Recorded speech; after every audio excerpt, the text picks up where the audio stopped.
Good morning. We are extremely pleased that you are here.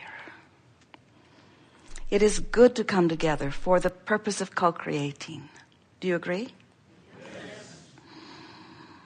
You are knowing what you are wanting?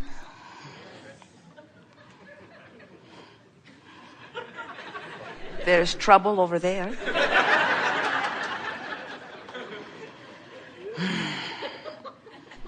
Are you enjoying desire? That's a really good thing, because if you say it and mean it, and you did, those of you who said it and meant it, when desire feels good to you, it means that your habit of thought is somewhere in the vibrational vicinity of what you want. In other words, your desire and your belief are not so far apart that your desire is torturing you.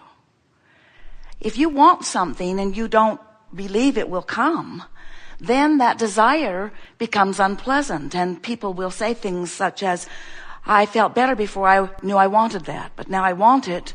It is painful. So we almost always begin our gathering with that, what we consider to be most important question.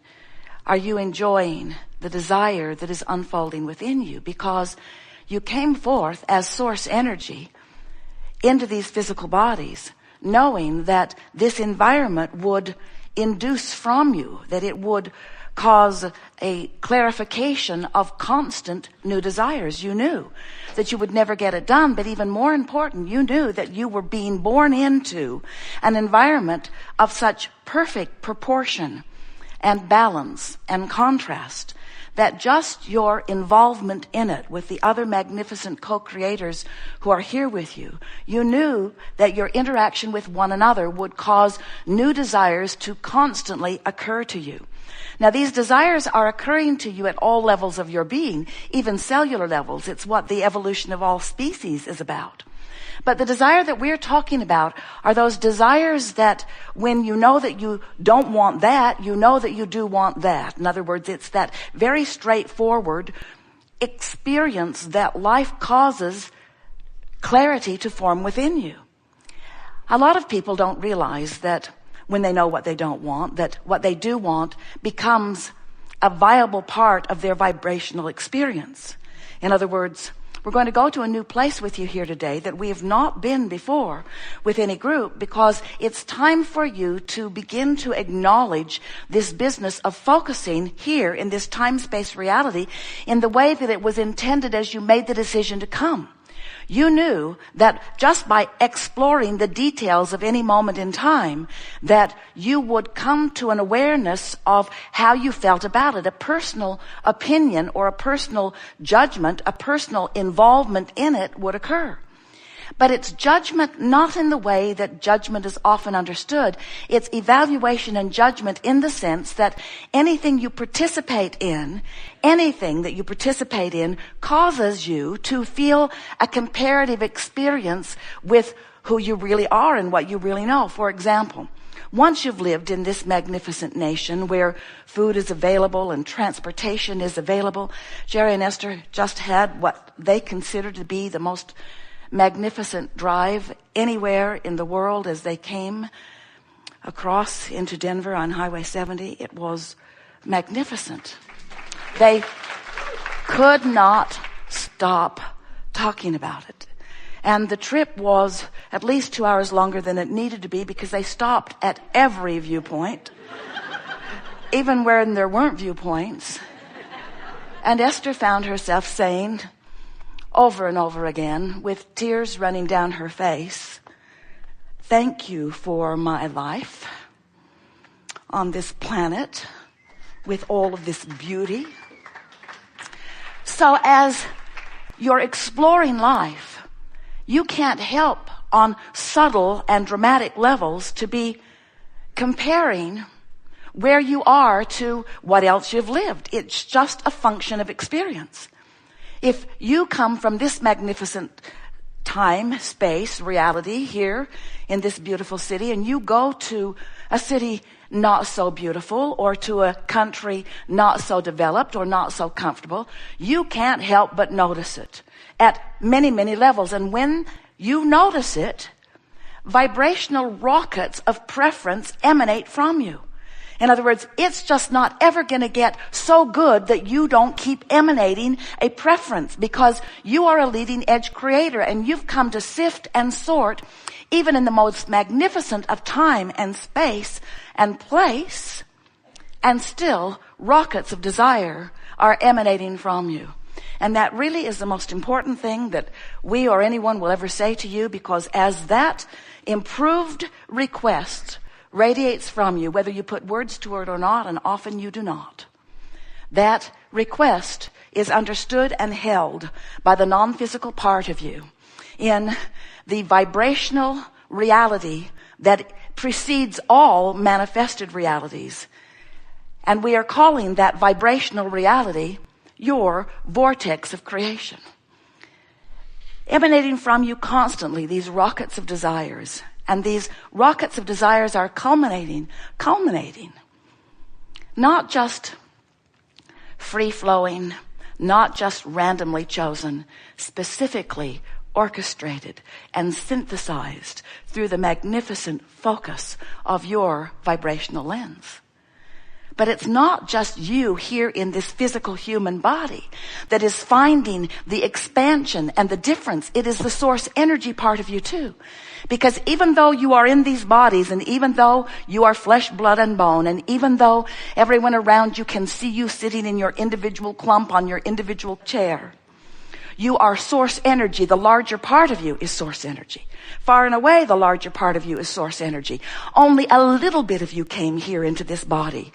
An important little bit came forth into this body.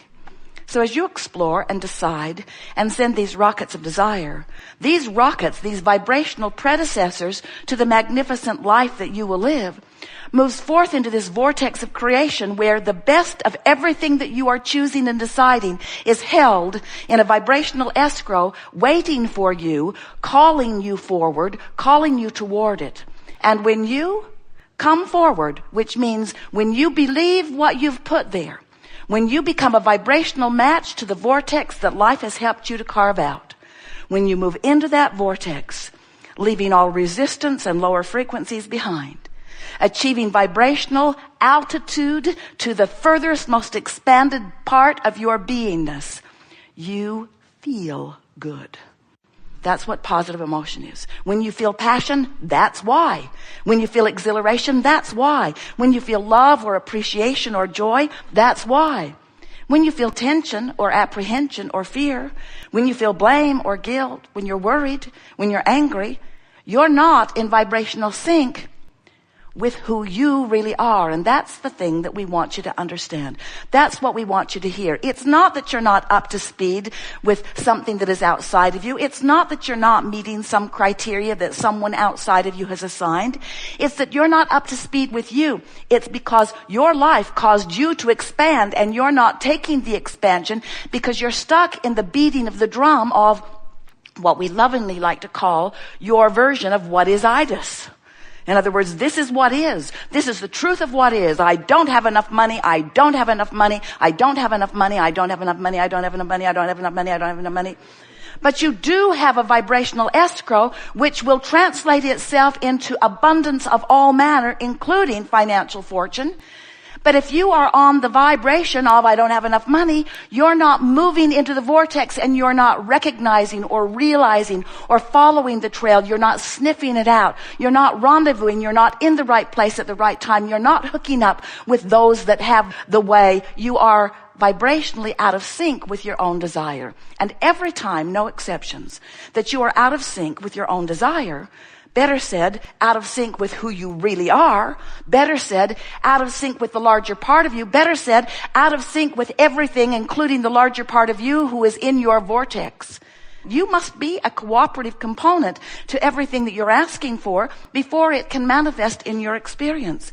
And your awareness of what caused you to ask keeps you from being a match to what you've asked for. Do you ever find yourself so wanting to be understood by someone who doesn't understand that you just keep explaining where you're at? Maybe if I tell it one more time in a louder voice, this person will get me. And we say, give it up. Instead of trying to explain or justify or defend or rationalize, instead of trying to make things happen from outside the vortex, just let it go and focus upon something that is slight or absent of resistance. And it is our promise to you that when you're not pulling against the current of your own vortex, you'll move in easily.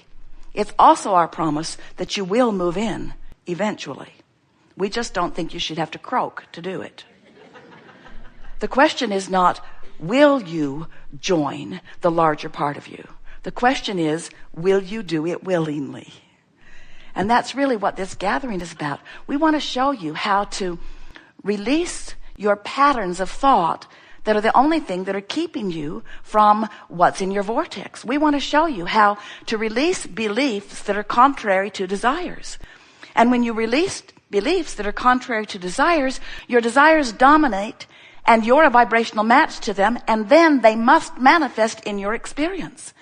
There are so many practical minds today out there annoyed even at the concept of law of attraction, saying, but what about all those people who I know very well wanted this and this and this and this, and they're not getting it. So don't tell me all you have to do is identify what you want and you get it, because there are all kinds of people, they will say, especially me, who want things that I am not getting. This law of attraction stuff stinks, they will say.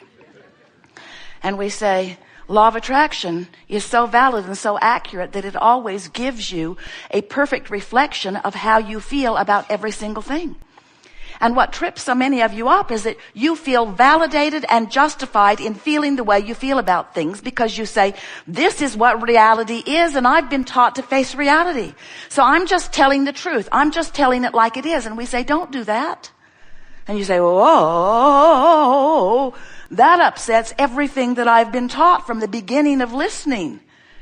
I've been taught that I'm supposed to face reality and admit to it, own up to it. And we say, if you let what is be what you give your dominant attention to, you cannot move into what you're asking for from your place of knowing what is.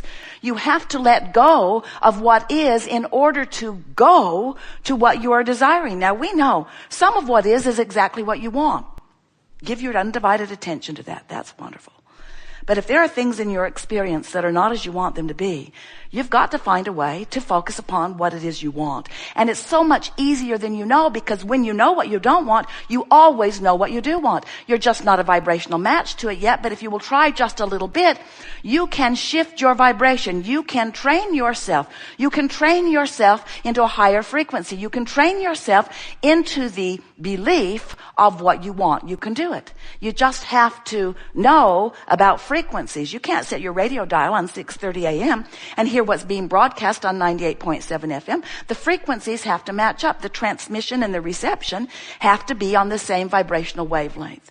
So when you've been beating the drum of something that is right now in your manifested reality, a condition in your body you don't want, or a condition in your bank account that you don't want, or a situation regarding relationships that you don't want, as you focus upon it and talk about it, what you're doing without realizing it is you're practicing the vibration and making that the easy vibration to find. It's like making a little groove that you go to easily.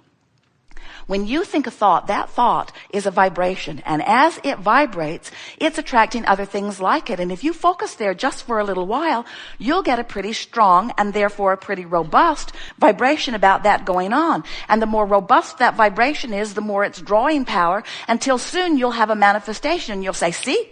I knew I was onto something. I knew that bad thing was on its way to me, and there it is. And we say, of course, whatever is your expectation becomes your reality. We just want you to know that you have choices that you're often not exercising because we love you very much. You're lazy. And we mean that in the nicest way.